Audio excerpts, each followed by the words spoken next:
വിശുദ്ധ യോഹന്നാൻ അറിയിച്ച സുവിശേഷം 4-ാം അധ്യായം 39 മുതൽ തിരുവചനങ്ങൾ.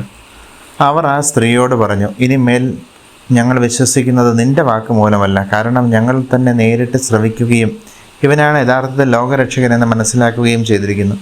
ഒരു വ്യക്തിയുടെ ജീവിത സാക്ഷ്യത്താൽ അനേകർ ഈശോയാണ് ലോകരക്ഷകനെന്ന് വിശ്വസിക്കുന്ന സംഭവമാണ് നമ്മൾ കാണുക.